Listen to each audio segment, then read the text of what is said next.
faster grow it. From the Stash Podcast. This episode is brought to you by AC Infinity. Check out their Cloud Ray Gen 2 oscillating clip fan. Their next-gen clip fan has been re-engineered to provide a long-lasting motor and customizable airflow for all stages of your plant's growth cycle. It features 10 speeds and 10 dynamic wind modes to simulate outdoor airflow and links with UIS controllers for Wi-Fi app control. Click the link in the description section below so you can learn more about their Cloud Ray clip fans, and the discount code THESTASH15 works on both Amazon and their website, acinfinity.com.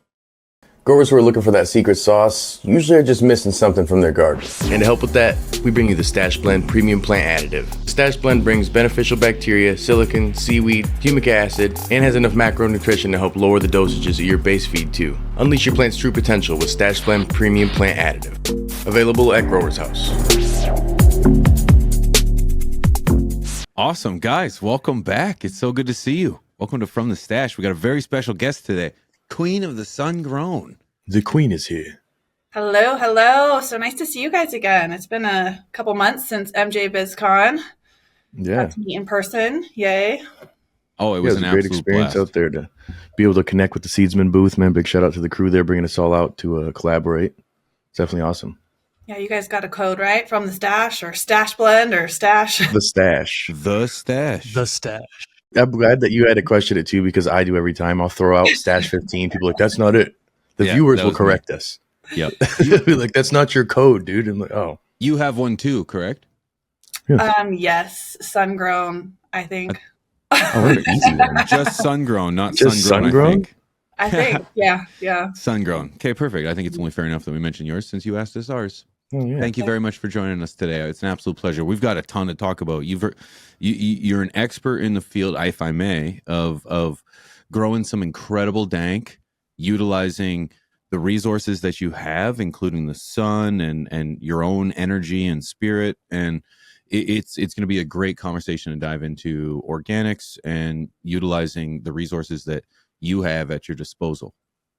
Yeah, definitely. And I get a little crazy. So I prefer to grow everything like with what I have on hand. And that means like I'm scouring Facebook Marketplace for like alpaca poop and aged compost and unsprayed straw and trying to do things like as cheaply as possible.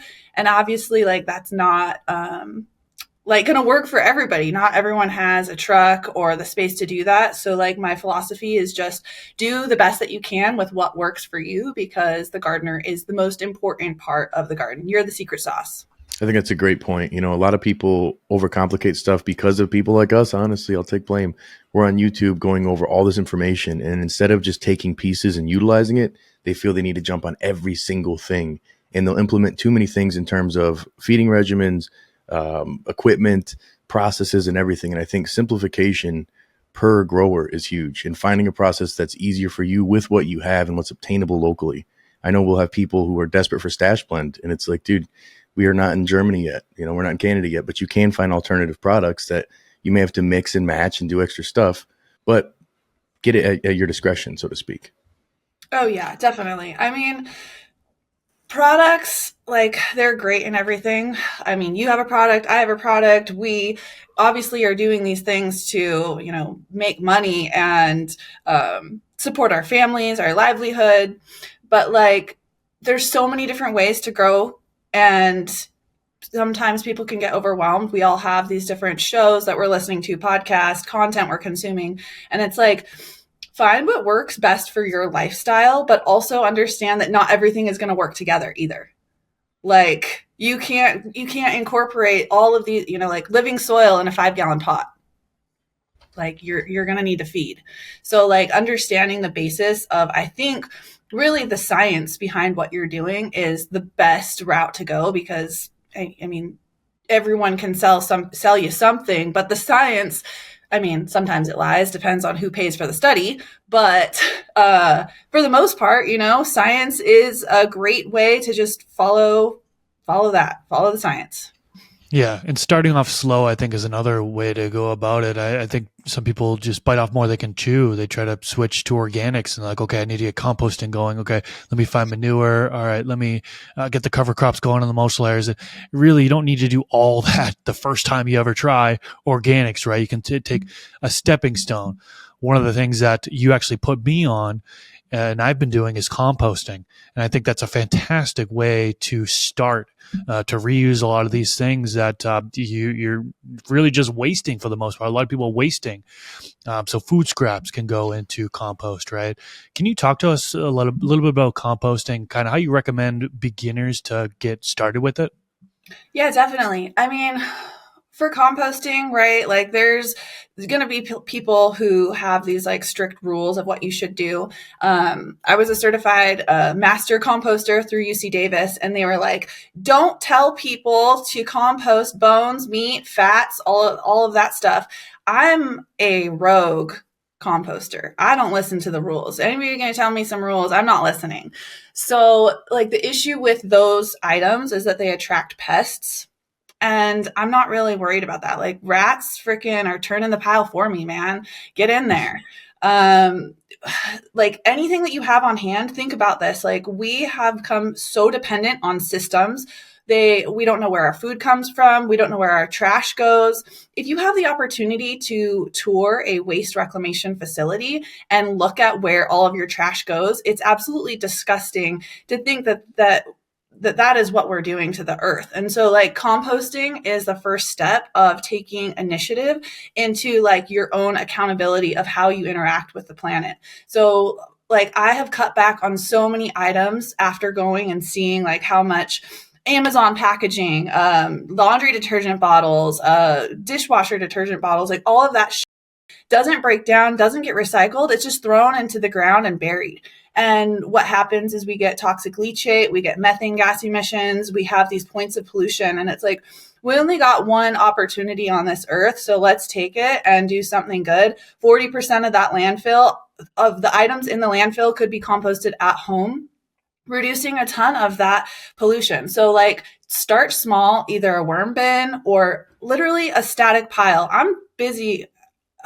I'm so busy. I used to be like, okay, I got 3 bin pile. I've got my greens over here, my browns over here. I'm mixing it 6 inches on 3 feet by 3 feet, 6 inches of green, 6 inches of brown, and then covering it with finished compost after it's reached 3 feet tall. Now I got a 4-year-old. I've got 16 chickens. I've got 12 acres. I throw it all in a pile in the garden. I don't give a shit. It's just sitting there. And it's going to break down eventually. Like it may not be ready in 4 to 6 weeks. It might take a year, but I'm doing my part to reduce waste, lower my carbon footprint. And like eventually it's going to turn into black gold that I can incorporate back into my garden. So don't feel like you need to do things a certain way.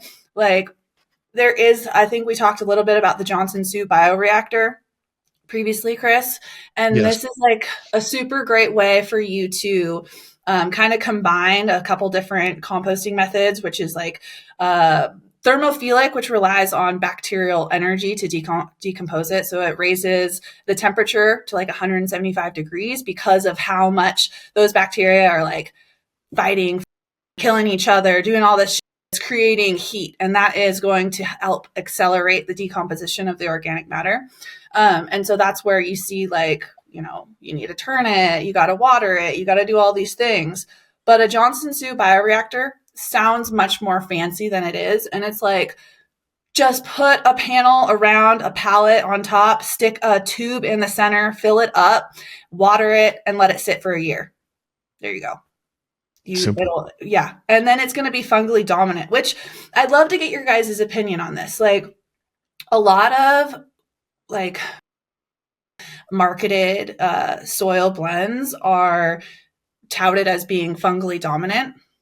And when you think about soil ecosystems, ones that are bacterially dominant are ones that have gone through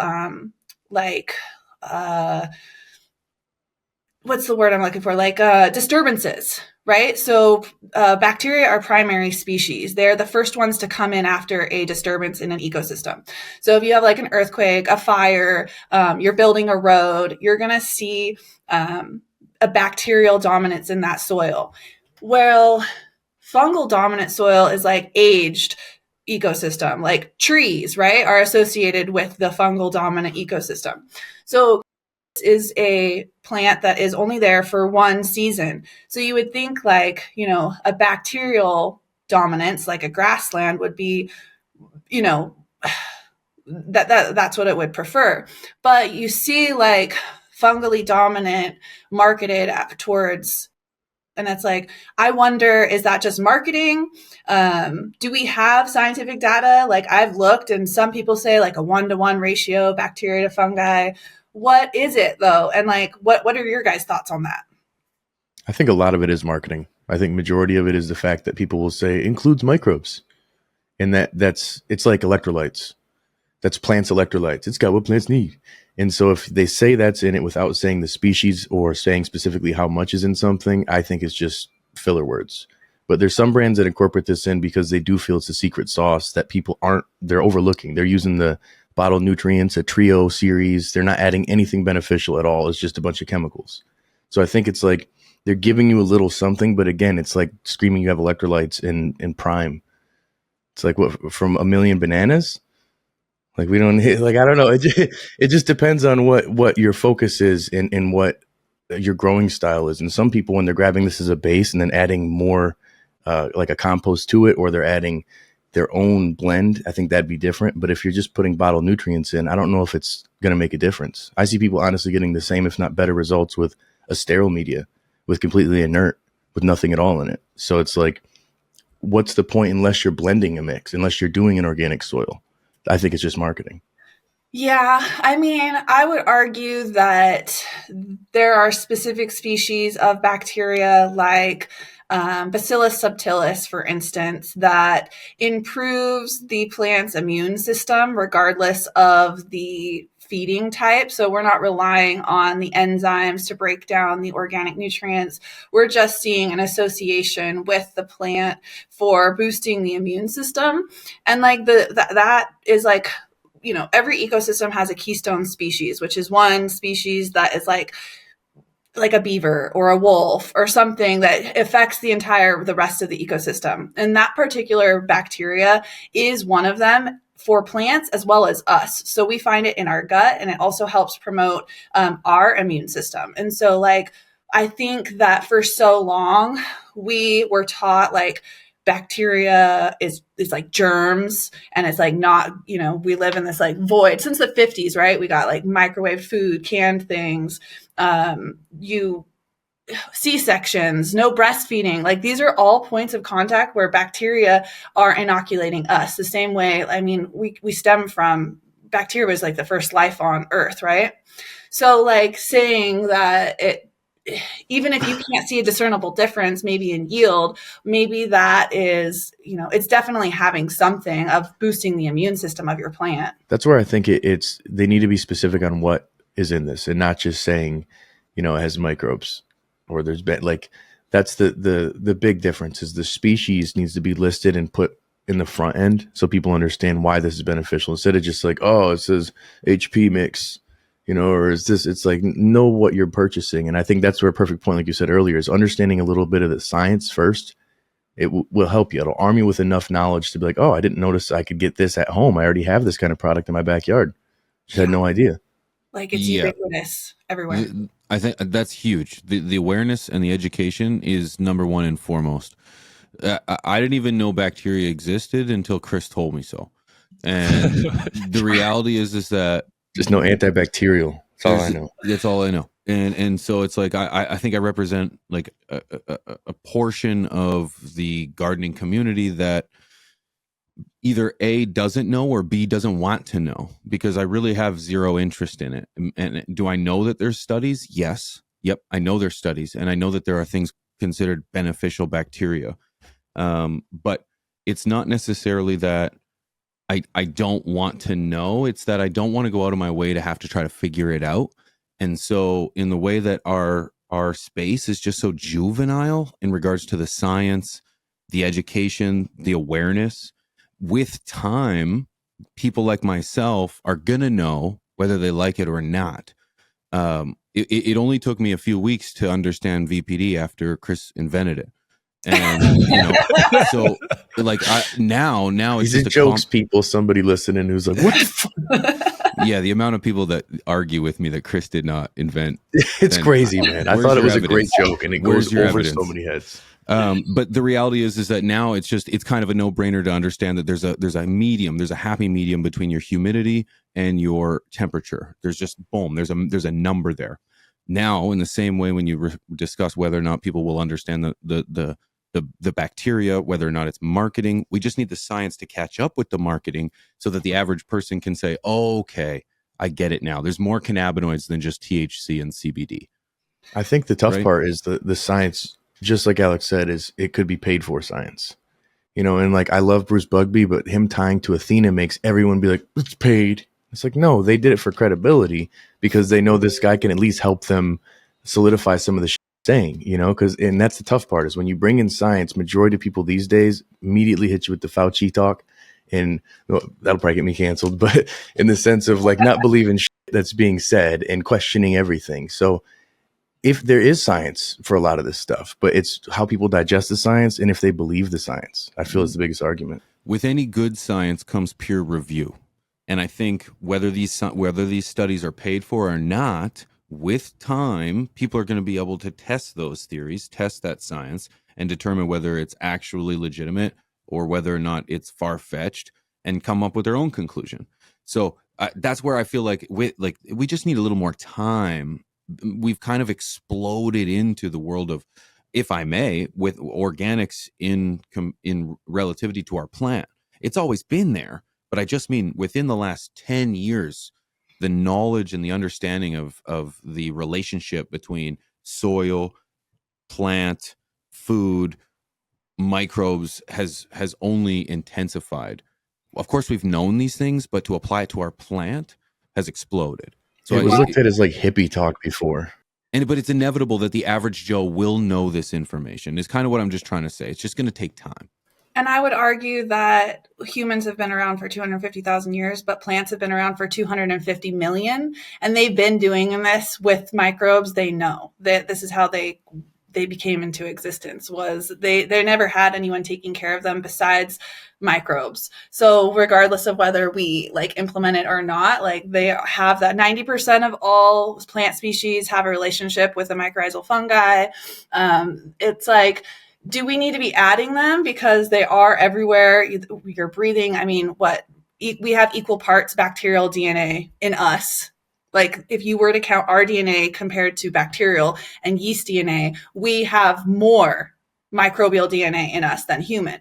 So it's like, does it really matter what we know because the plant knows and it's already using it? It's like, I guess, like if you're buying products, sure. I don't really buy products with microbes necessarily unless it's for a specific reason. Like I said, like Bacillus subtilis for powdery mildew, or botrytis, or trichoderma for the same thing, or Bacillus thuringiensis kurtaski for caterpillars. Like there are specific microbes that do something, and they have a role in this world that they have done for millions of years. And so just understanding a little bit of that science will save you money and not make you reliant on the system that wants you to buy chemicals because you have to keep buying it. Some of these microbes, you introduce it into your environment, they're there. Like, that's it. You don't have to keep buying it and keep applying it. So like, I think maybe I misunderstood your question. You asked in regards to microbes and marketing, whether or not can you just rephrase it? Can you rephrase what you... So specifically, my question is with being fungally dominant, preferring a fungal dominant soil compared to a bacterial dominant soil. I have a hard time with that marketing because I just don't see like the science behind it wanting more fungal dominance than bacteria was my... And see, that's where I'm saying, I think it's like, these brands are being like, well, it's something. It's just the same argument of Prime claiming electrolytes is their thing. It's like, yeah, but what are the electrolytes? Like specifically, what are you adding into it? It's not beneficial unless you're adding all these other elements in. And so it's like they're some of these brands are drowning us with buzzwords again that aren't necessarily helping our gardens. I think the bacteria side of stuff is just brands not wanting to maybe dive into that because of containing these things or the cleanliness.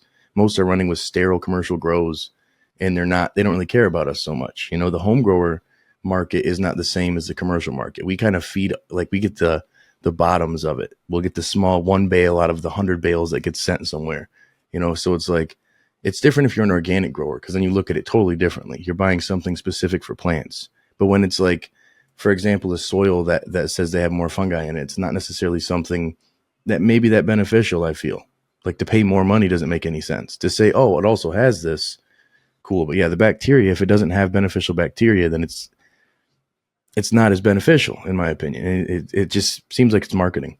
And I've fallen for it. I drove like 3 hours to buy 1 yard of fungally dominant soil compost from Elaine Ingham, like soil food web student. And it cost $800 for that 1 yard of compost. And I was just like dumb, and I fell for it. And now after, this is like 10 years ago. And I'm like, is it worth it?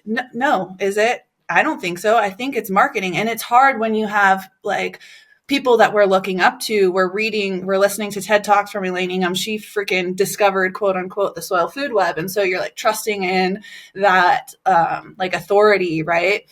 But is it really, when you look at the science, I mean, the only thing that I've been able to see scientifically that would suggest possibly fungal dominance is that fungal dominant soil is slightly lower pH, because bacterial slime raises pH and prefers like somewhat, lower than neutral, like 6.3, 5.8 it can get away with in the soil.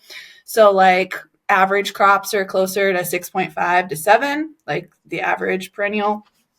I don't know. I have no idea. Like, so real, just to beat this with finally this horse with this stick. Because I did misunderstand your question, and I don't think it's an argument in regards to, I think we should all be skeptical of marketing. That's fair. I think that's a fair statement. But could ignorance slightly be applied as well? Because I'm thinking like I've only been growing for like almost 20 years, it seems. But it's like, I remember. How old are you? I'm going to be 40 soon. Wow, you look good. Thank you. I get that a lot, and I can appreciate it. A lot of facials. No diddy. It's the no beard. I can't grow a beard to save my life. The thing is like, I can remember when calcium and magnesium became like the thing. Like that was the thing that solved all the problems. I remember when sugars at the end of harvest, where people started to figure out, okay, phosphorus and potassium, huge key.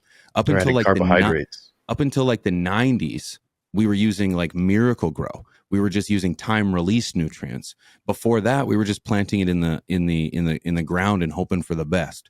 So it's like, I feel like it's been like an evolution of what mankind has tried to figure out what works great for this plant specifically. And people like yourself, with so much passion and willingness to understand on a microbial and a fungal level, it's like, we need more of that.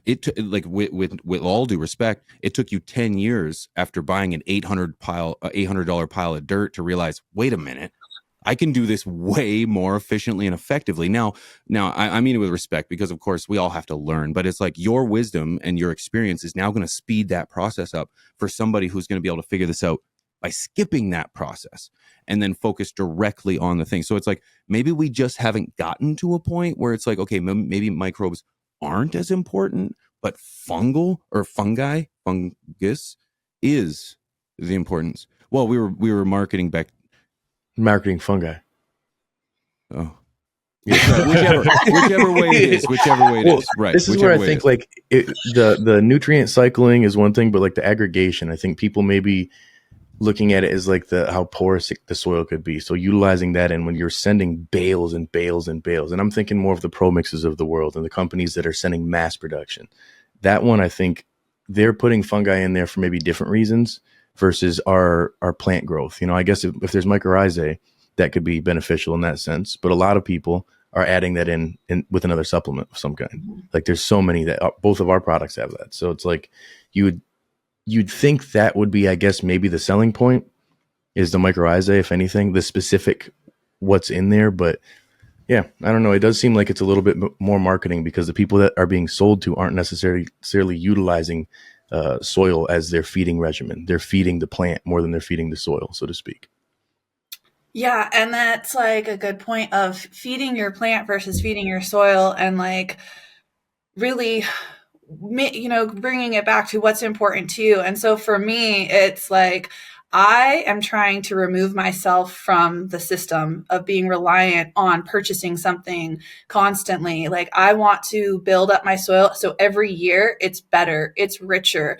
Like 45% of your native soil, and I'm talking about, you said plant directly in the ground. That's what I do. I plant it in the ground, but I build up my soil because 45% of that native soil is minerals. What are our bottled nutrients? They're minerals. We're putting it back into our mix because Pro Mix, all of those bag things are organic matter. That's like cocoa coir, peat moss. It doesn't contain the minerals that you would find in the ground. Now, like in the ground, it's going to be a little bit more difficult to release it, right? Like 85% of the phosphorus in our soil around the world is locked up and unavailable to a plant. So it's like, if you're going to grow this way in the way that I do, then it's like, you have to learn like how to unlock things, what microbes do that. Like, and so it's a completely different growing style versus someone who just wants to, I just want to grow some and I just want to have it ready and I want to mix A plus B. And then in a few weeks, I got C, I got coming out, and that's where it comes down to you. What's important to you? What's your lifestyle? And how do you want to grow? There's no right way. Yeah, I think when it boils down to it, it's like sustainability is one thing, but your pocket sustainability is another thing. And doing it this way, you're not having to buy so many things and go through the rinse and repeat. When you harvest, every next harvest is going to be better because your soil is getting better and you're doing more and more to create that ecosystem. With your soil, where you live, it'd probably be different than somewhere where like Chris lives. He's not going to plant it right into the ground.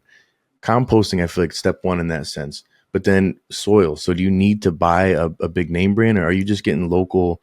I mean, you obviously traveled to get some there, but are you just grabbing anything from a local farm? Because I saw some random brands in Chris's garage. I was like, who the is this? And he's like, oh, this company. I was like, I've never even heard of them, but it's probably locally obtainable. So it's easier to get. I don't really buy bagged soil at all. I haven't for years, unless it's just like I'm in a pinch and I need to like transplant seedlings. I try to source all of my soil from local soil yards where they're mixing it there and not going through the whole, because I don't grow a few plants.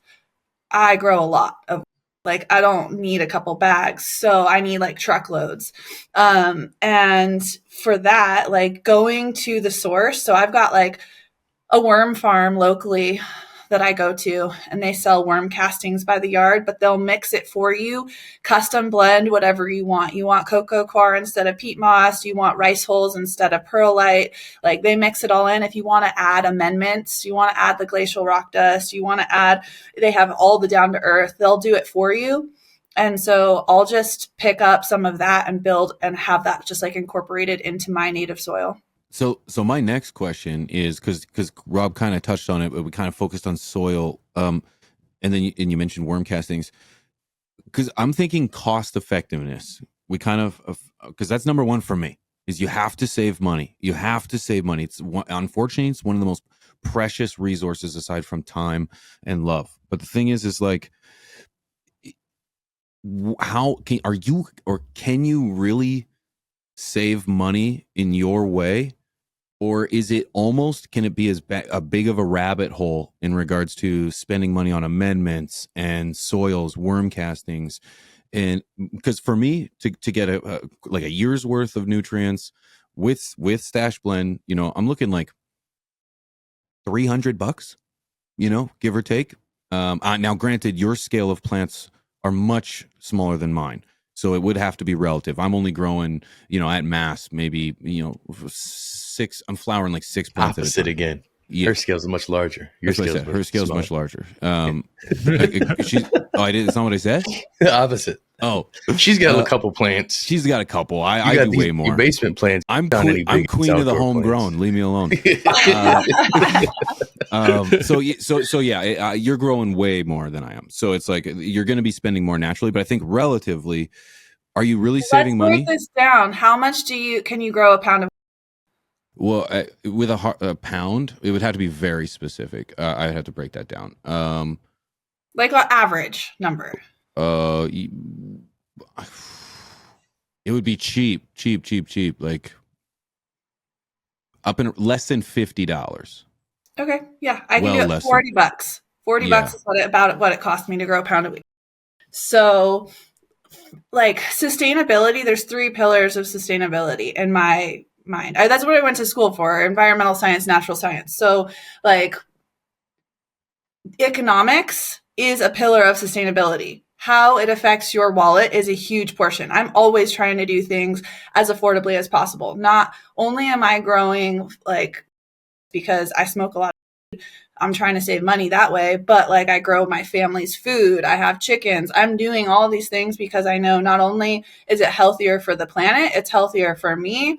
It's not full of poison, but it's also more affordable. And being able to implement all of these different systems in my garden is making it more cost effective. So like, I think I spent maybe $1,000 on my garden last year.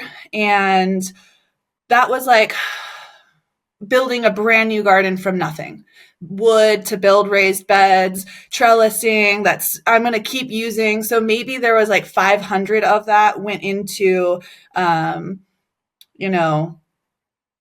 actual amendments that I still have some too that I'll use for this year.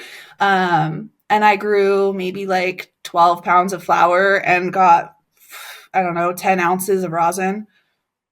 So pretty good return.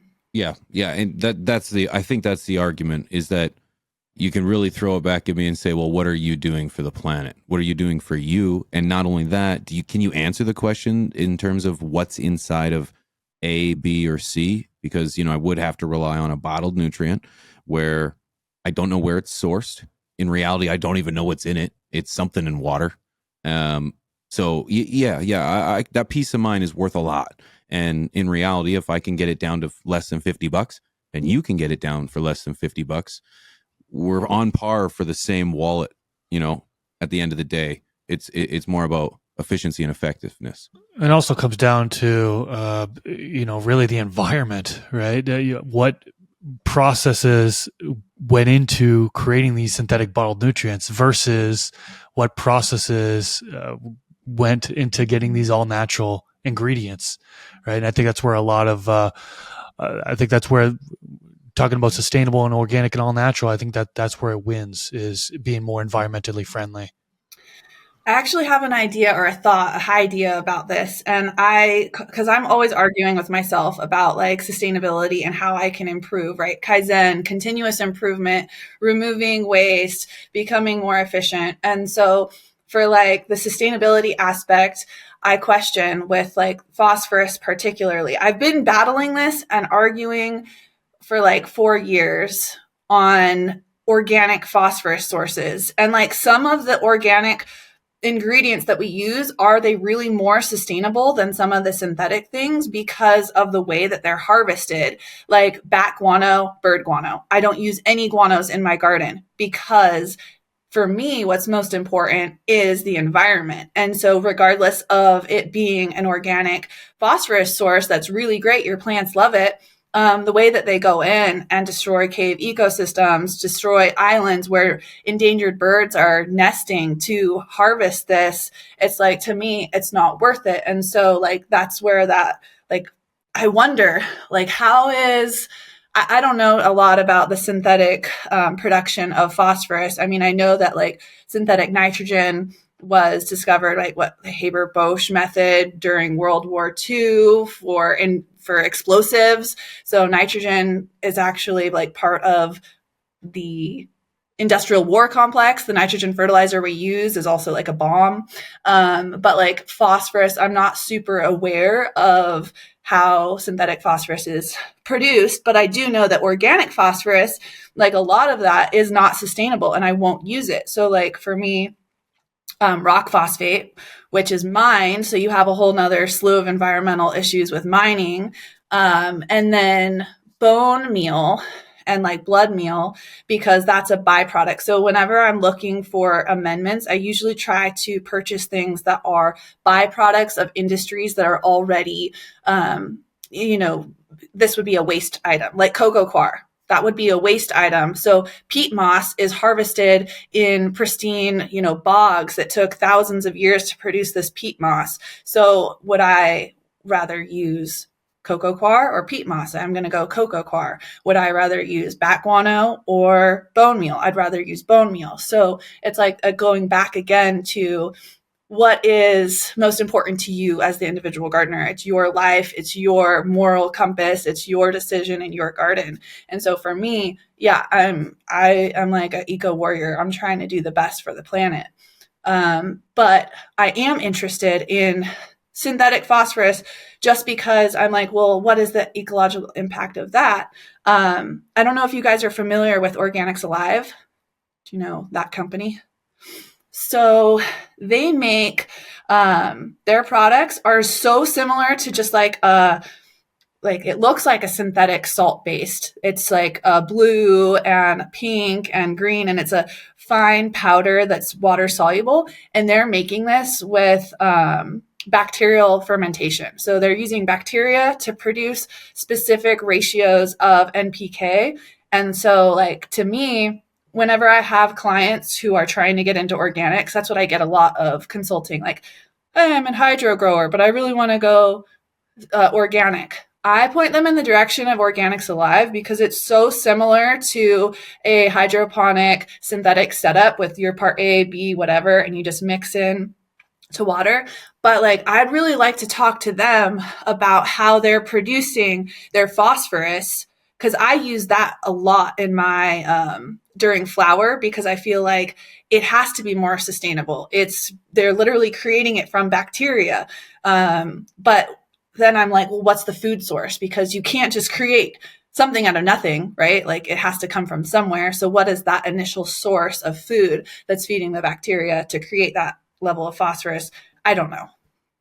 That was a big focus we had with Stash Blend. Is we were like, oh, well, we want to be able to get seaweed extract in, and like even the thing to feed the microbes. It was the corn steep liquor, which was a corn byproduct, which is a waste we're buying from a company that's like we're going to throw it away essentially. So it makes it so it's like not taking more from the earth. We're just taking what would be wasted, so to speak. And I think that's what people need to utilize more of. It's that process of doing it. It's the propaganda that people don't really recycle, that they're just destroying everything everywhere, which they could be. But it's the same argument of sustainability for organic. So they're like, yeah, well, they're just destroying small villages overseas to get most of that anyways. So you feel all proud like you're helping the earth, but you're killing people. Like that's the part we as consumers have to do the due diligence before we're purchasing stuff. That's why making it yourself, if you can, is obviously the way to go, because then you know how it was obtained. You did it. Definitely. I looked up, I took a second here to look up phosphorus and how it's created for synthetic fertilizers. And I thought this was interesting. I figured I'd mention it here real quick. So it's primarily derived from phosphate rock. So the mining happens, right?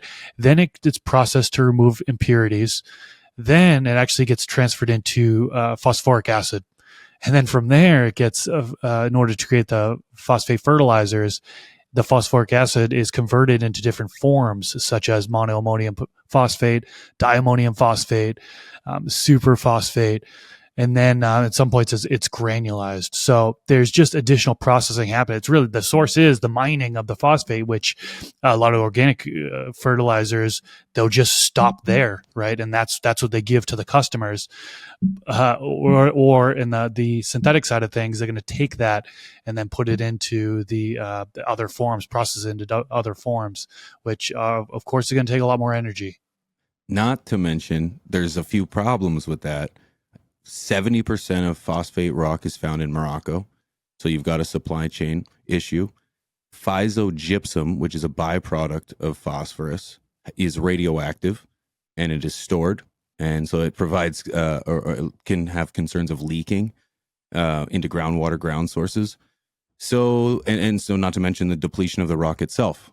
So yeah, there's some negative aspects to phosphorus mining, but the problem is like, unless you're going to get it yourself, which you can do for many sources, I feel like there's going to be, you have to either find an alternative source or an alternative product or an alternative element to kind of make up for it.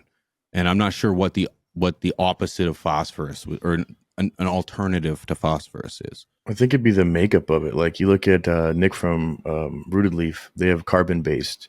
So he was big in like, it's a different source on how we're getting some of these elements. And it's like, just like with this organic company, they're sourcing it to give you the same NPK that you'd be getting. It's similar to the Impossible Burger, which I hear is worse for you anyways, but you can get what you want without having to get the bad side for you. I think there's more options than ever, but then again, it costs money. I feel like a lot of this stuff, the more ease of use it has, the more money it costs. The more it's blended and done for you, the more it's going to cost you overall. So you do still, no matter what, circling back, still have to know the science before you could even dive into this realm versus the simple and plain, let me go get my Trio series of general trash hydroponics and just boop, boop, boop, Lucas formula, and it works. And you can't argue that it works, but the sustainability, if the supply chain stops, you might be done growing. You're most likely done growing. Things hit the fan, you're going to be thriving over there. You know, like you're good. You'll be the queen of the world at that point because you'll be like, oh, what do you need? You need refund? You need food? Like, yeah, exactly. we'll be. That's what I told you. I'm waiting for this apocalypse. Yeah. She's like, we're cooking. But crypto, we're looking for crashes. Yeah, exactly. I mean, for phosphorus, that's been my internal battle. I've been saying this. It's just like, how do I become more sustainable? And I think planting directly in the ground is going to help you achieve, like you said, getting that phosphorus yourself. The soil outside, if you're growing outdoors, your native soil has phosphorus. The simple thing to do is just get a soil test. And then unfortunately, like plants, like I said, 85% or something of the soil phosphorus isn't available to plants. And so like, that's why I created my product, Immunity. It's, even though it's not, I don't advertise it as that. It's really what I've used for the last 5 years as I've tried to figure out this phosphorus issue, because phosphorus is so important. It's the main part of ATP, which is the energy currency of plants. This is how plants do everything. And so we see like a huge surge in the need for phosphorus. And how do we just unlock what's already there, since 85% is locked up? So like targeting specific microbes that create enzymes. I think that enzymes are overlooked. I don't think there's enough discussion. Like, I'm obsessed with enzymes. Enzymes are the magic of the world. They are the chemists. They create chain reactions. They do things that could take millions of years and do it in a matter of days or hours. Enzymes are produced by microbes. That's why we see nutrient cycling in living soil systems relying on microbes. Is because of the acids and the enzymes that they produce. Enzymes are long chains of amino acids. This is the building blocks of life. This is how we get things done. This is how life grows. And so like malted barley, I was scouring, trying to figure out what enzymes do I need? Like if you look at products that have enzymes in them, which I'm not going to name names, but if it says enzyme or zyme, what enzyme is in there? Because every enzyme does a specific thing. And so if they can't tell you what enzyme is in there, then what the hell? What are you buying? So like phosphatases is the enzymes that specifically breaks down phosphorus and makes it available to a plant. So mycorrhizal fungi produces acids that will break down phosphorus. Malted barley contains phosphatases in it. It also contains chitinase and amylase. Chitinase breaks down chitin, which is in cell walls of fungi, as well as exoskeletons of insects. Amylase breaks down carbohydrates into fermentable sugars that then bacteria are going to consume. So it's like, obviously not that everyone is going to go out and learn all about enzymes and exactly which ones do what for you. But personally, like, to me, that they're the magicians of the world. I love chemistry. I love science. Like, I want to know what the hell is going on in the world, because to me, that's the most fascinating reality TV show there is. Go outside and look at nature and see what's going on. And being able to unlock and work with nature, work with your ecosystem, to me is the most beautiful thing that I can do. It is like my God-given right to be a sovereign individual, a steward of the land. Like, we're in the modern day Garden of Eden right over here. And Adam and Eve, we're taking care of things, not relying on a outside system to provide for me. I want to provide for others, provide for my family, provide for my plants. And like I said, plants are 250 million years old. They know how. The systems are there. Unfortunately, our current system doesn't rely on that. It relies on, let's buy more things, let's do this to make money, because that's what capitalism is. Damn straight, you're a modern day Captain Planet. It's Queen of the Sun grown. It just kind of goes into the fact that, and you said it at the top of the episode, the individual is the most important piece of the equation. It's up to you. It's up to you to do the heavy lifting, the hard work, the due diligence, the science, the education that it takes to make sure that you're doing your part, being the most efficient, being the most effective. And your passion is so enthusiastic. I love it. Thanks. Oh, yeah. And you do have classes that you do. So like you do more. This is just a taste of it. And then your episode with Chris was a mind-blowing one. It's the stuff where, again, simplification. 3 episodes? Three episodes. Why did I just on see one? All right. So yeah, it just worthy conversations to be able to simplify this stuff. Because honestly, these things are overwhelming for a lot of people. But when you break it down in a simplified manner, it's like, oh, I can approach this. It's not something that gives you anxiety when you start throwing these names out there. When you understand the what and the why, it makes the how more of the importance. How do you obtain it? You know?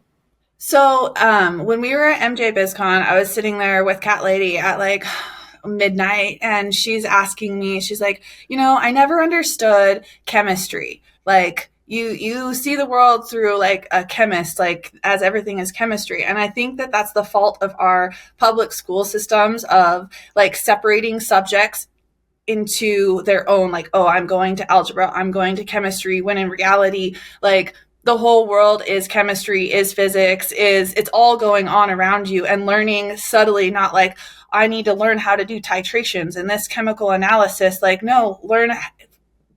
Baking bread is chemistry, bringing it down to the level of just like your everyday action, and seeing how that, how it works. And so my upcoming class tour, I'm traveling the country teaching the science of happy plants. And it's really just to break down the fundamentals of how plants consume nutrients, how their immune system protects them from environmental stress, from pest stress, and then finally, just how to treat your plant if it is under stress. It's like there is a science, regardless of how you grow, whether it's synthetic or organic, living soil, KNF, deep water culture. The science of how your plant feeds and is happy is the same. And so this class is going to break down exactly that. Let's break it down, the science of it, the chemistry, the soil science, the microbes, and just in a as easy and simple as possible way. So my first class is in San Diego next month, March 8th at Mighty Hydro. And then I'm going over to the East Coast, Virginia, March 30th over to Richmond at my homegrown VA. And then I'll probably be in Ohio in April, and possibly Denver as well. So stay tuned on my website. I am selling tickets at happyplantorganics.com. You guys, thank you so much for sponsoring. People are going to be winning Stash Blend. Organics Alive is also sponsoring. Happy Plant Organics, the Immunity, Seedsman, Bud Trainer, Bigfoot Mycorrhiza, all kinds, SD microbes. We've got tons of giveaways. So I want every student to leave not only with knowledge, but enough free products that it paid for the class. Oh yeah. Love to hear that. That's awesome. That's awesome. Good for you. Yeah, where can people find you to be able to stay up to date? I know you got your YouTube channel popping, you're on social media. Where would be the best places to people to follow up? Yeah, I mean, happyplantorganics.com is the website that I'm sending out newsletters. So sign up for my newsletter. Instagram, Queen of the Sungrown, YouTube, Queen of the Sungrown. Literally, Alexandria at queenofthesungrown.com is my email. I love pen pals.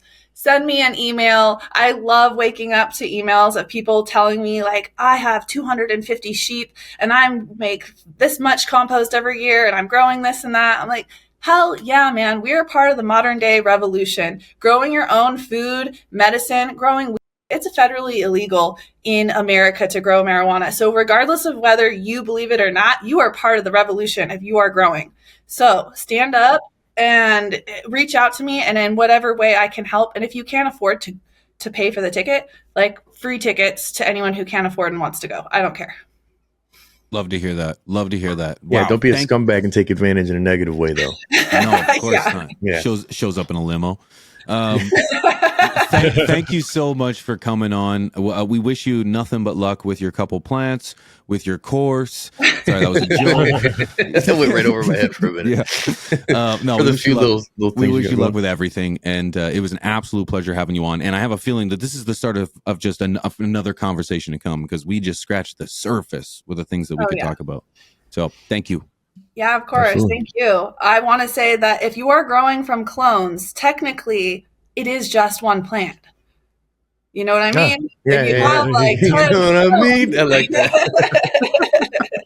That's great. Yeah. Well, Well played. from the stash, my name's Rob, Mr. Grow at Pigeons 420. Alex pulled up on us as well. We'll see you guys next time. Stay tuned for that one. Peace. Peace.